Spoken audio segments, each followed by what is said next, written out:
por ejemplo, el hecho de que hablemos español, hay un sesgo muy cabrón que ni siquiera podemos entender hacia cierto lado, güey. O sea, el hecho de que cierta palabra sea más fácil que pronunciar que otra palabra, el hecho de que cierta palabra esté más larga que otra palabra, claro. Todo ese pedo te construye un sesgo con los bloques con los que construyes tus ideas, güey. Y si le has sentido tu realidad. Ajá, sí, no mames. Estamos sesgados. ¿Cómo no estar sesgados? Eso, o sea, en ese tema lingüista estaría bien cabrón que lo platiqué, güey. No sé si te lo he platicado contigo, pero lo platiqué en otro podcast.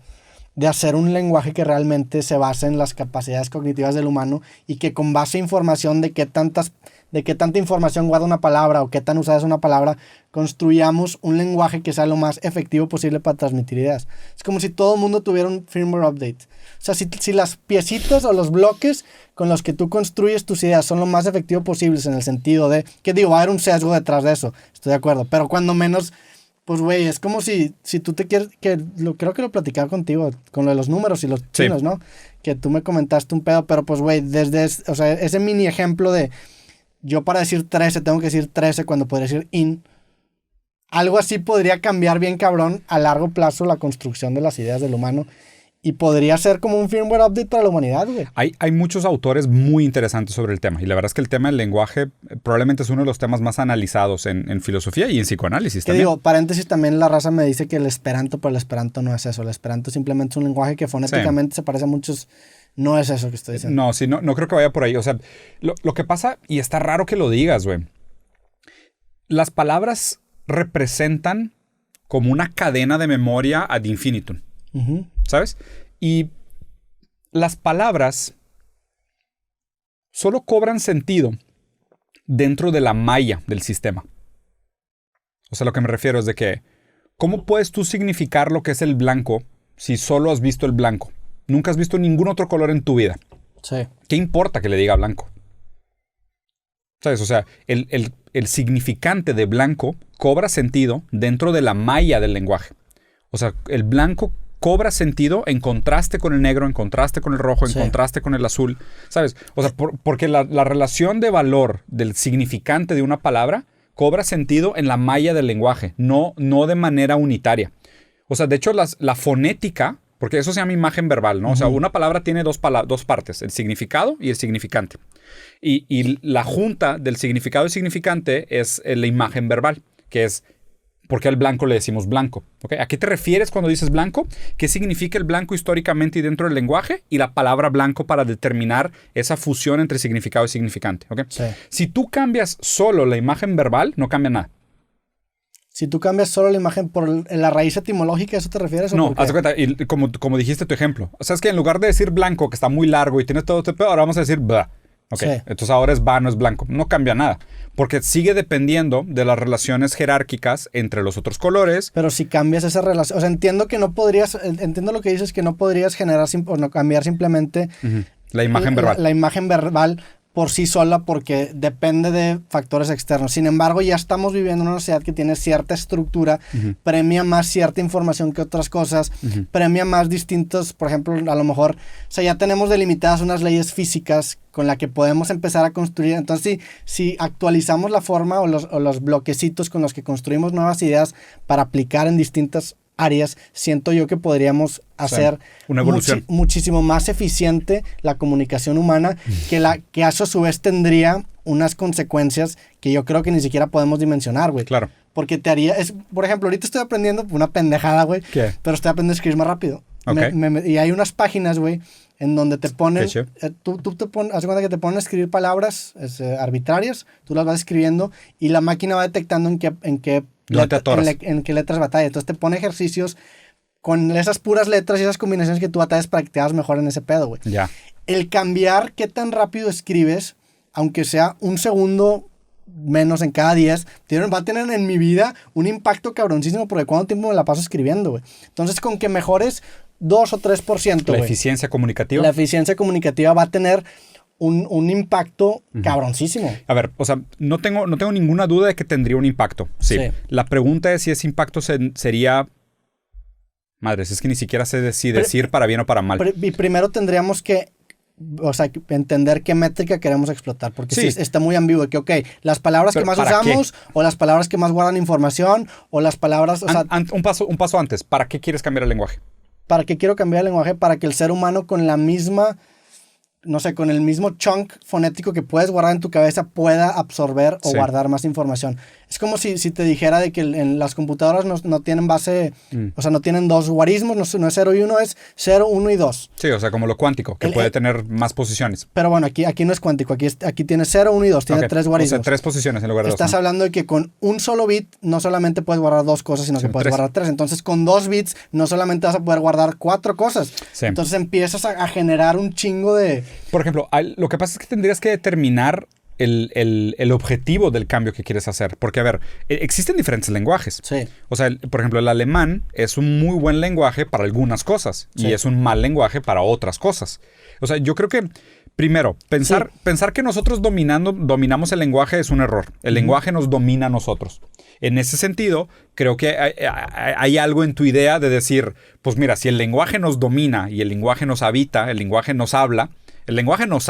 O sea, el lenguaje es el que nos da sentido, es el que nos hace interactuar, el que nos significa, el que nos autoidentifica. Pero irónicamente también nosotros le damos, o sea, es un feedback loop. Sí. O sea, realmente, por ejemplo, el diccionario no define las palabras. El diccionario describe las definiciones que nosotros le damos a las palabras. Por eso. Entonces es un feedback loop. Sí, y justo está y de nuevo, lo difícil, porque el lenguaje es algo intrínsecamente social.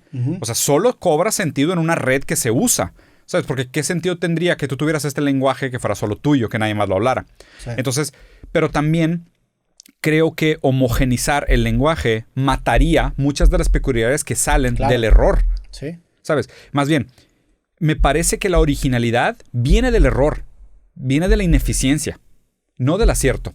¿Sabes? Porque yo creo que tu idea... Estoy de acuerdo, pero o sea, entiendo dónde vas, pero en este nuevo lenguaje que también va a ser humano, va a haber esos errores, pero creo que van a ser mejores errores, güey. ¿Cuál sería el lenguaje más eficiente?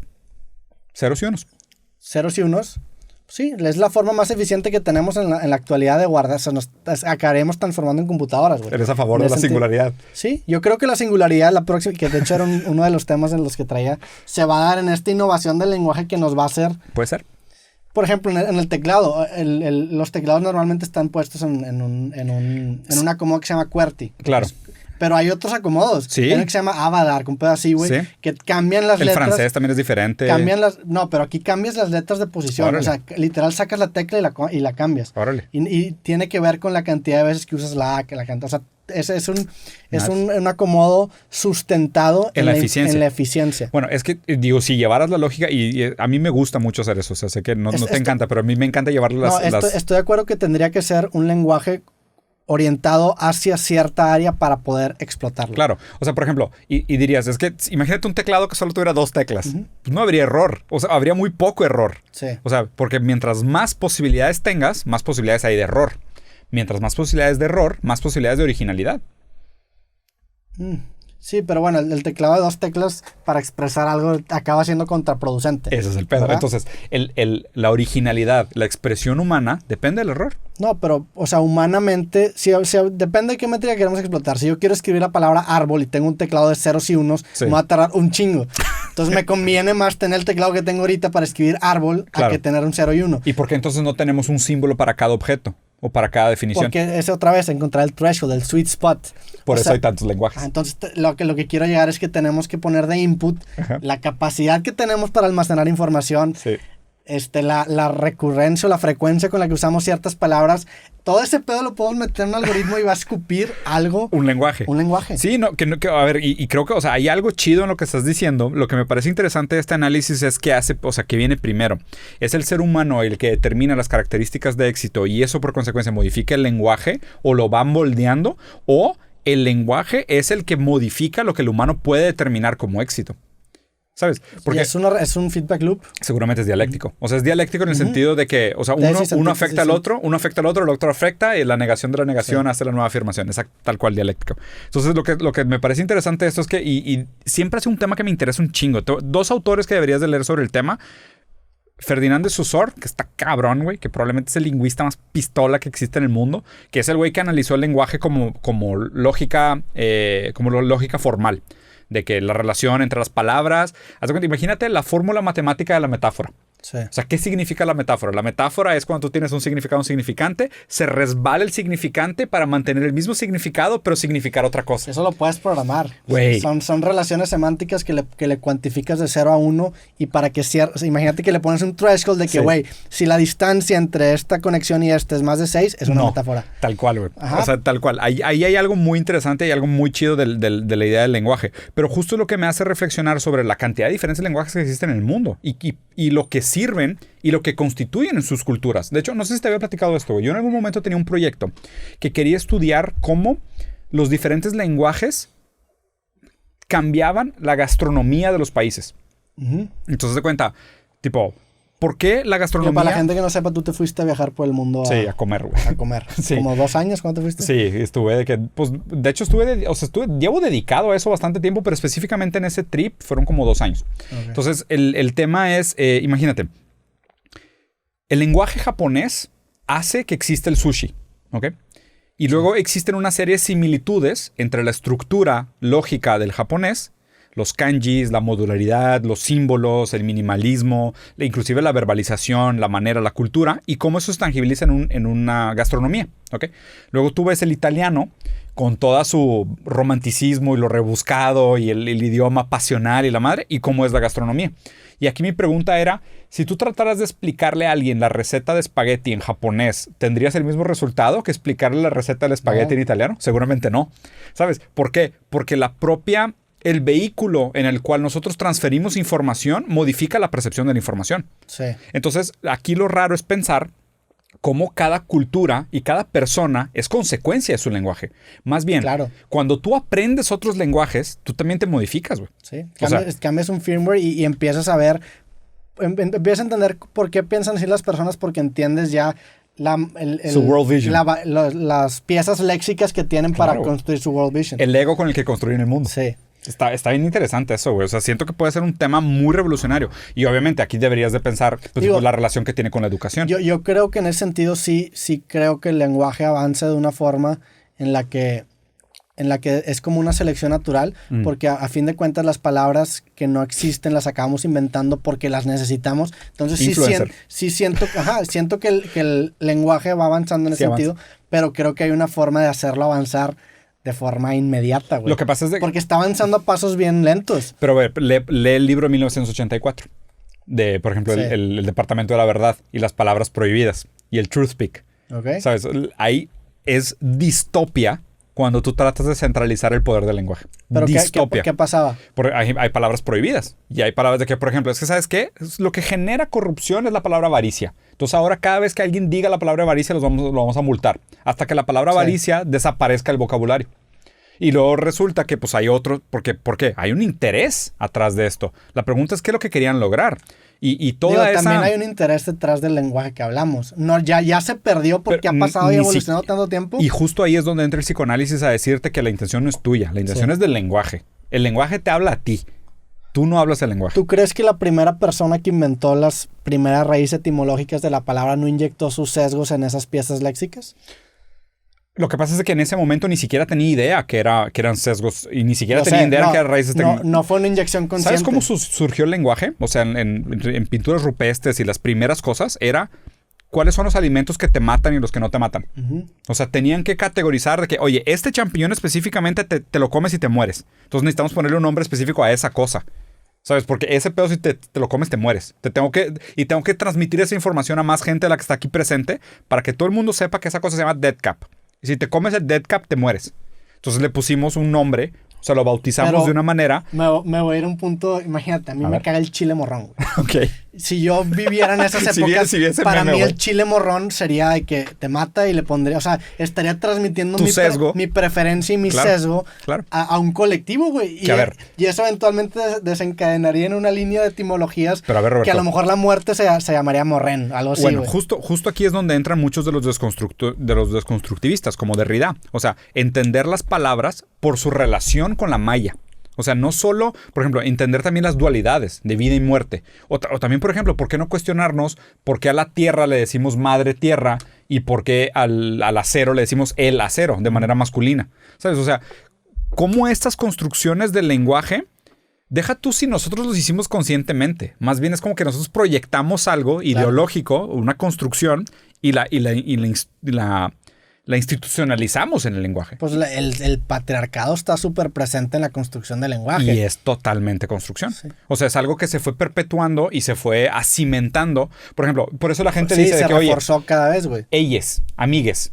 La gente dice que, pues, cabrón, es más, si quieres hacer una revolución en el lenguaje, empieza a decir amigues. Pero no quiero hacer una revolución en ese sentido del lenguaje. O sea, para ti la eficiencia es más importante que la igualdad. No, pues es lo que yo quiero. O sea, es mi agenda que quiero empujar. A mí Son tus sesgos. Me interesa más que los astrofísicos desarrollen teorías que expliquen las cosas que están descubriendo ahorita con unas piezas más efectivas para compartir sus ideas. Sí.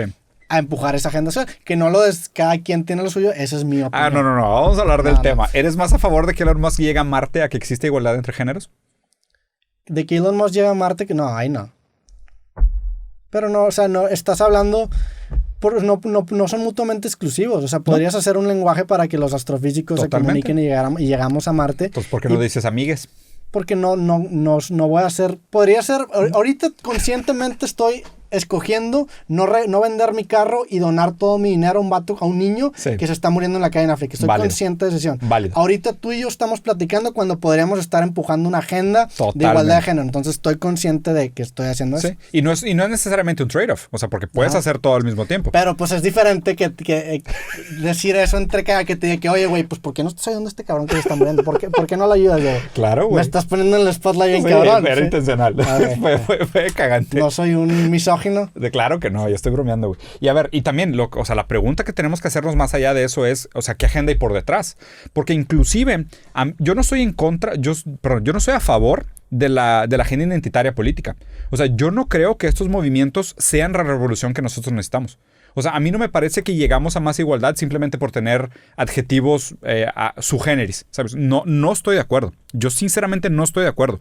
No creo que vaya por ahí la agenda. No, aparte, perdón que te interrumpa, pero el lenguaje siempre... O sea, el lenguaje no tiene que premiar la equidad, sino que la falta de ambigüedad. O sea, el lenguaje tiene que buscar no ser ambiguo. Claro. Y en este momento tenemos una construcción del lenguaje que en ese aspecto es bastante claro. Sí. Hay una diferenciación entre un hombre y mujer con sustantivos. Entonces, en ese sentido, el lenguaje no tiene por qué cambiar. Es más, nos acabaría perjudicando eso. Generaría un cambio. Lo haría más ambiguo. Yo creo que, y te soy sincero, ya establecí mi punto que yo no soy a favor de esa agenda ideológica. Esa agenda identitaria política, yo no estoy de acuerdo con ella. Pero ves de dónde surge. Entiendo de dónde surge, o sea, y tengo cierta empatía hasta cierto punto, pero por otro lado también me reservo mis comentarios de saber si el resultado sería positivo o negativo. Sinceramente no sé. A mí lo que me preocupa de este tema, y que es un tema que muy complejo, el cual pues a lo mejor entiendo una partecita, güey, es ¿quién determina cuáles son los grupos minoritarios? ¿Sabes? Porque aquí lo que más me preocupa de esto es que si no cambia nada más y creemos que la victoria era decir amigues, que se me hace bastante inocente, alguien que te dice, ok, ¿sabes qué? Tienes razón, díganse amigues entre ustedes. Se reserva el lugar de la universalidad. O sea, es como la idea de la cultura y la contracultura. Para que alguien le pueda decir a los minoritarios que, yo te reconozco como minoría, quiere decir que yo soy la mayoría. Sí. Eso es peligroso. O sea, la gente que tiene ese tipo de agendas tiene que tener mucho cuidado, porque ahí es donde hay mucha manipulación política. Cuando alguien te reconoce como minoría, el que te reconoció es la mayoría. Y la mayoría es la que gobierna. Pero también, viéndonos del otro lado, o sea, de otra perspectiva de ese mismo cambio, imagínate que acaba triunfando este movimiento.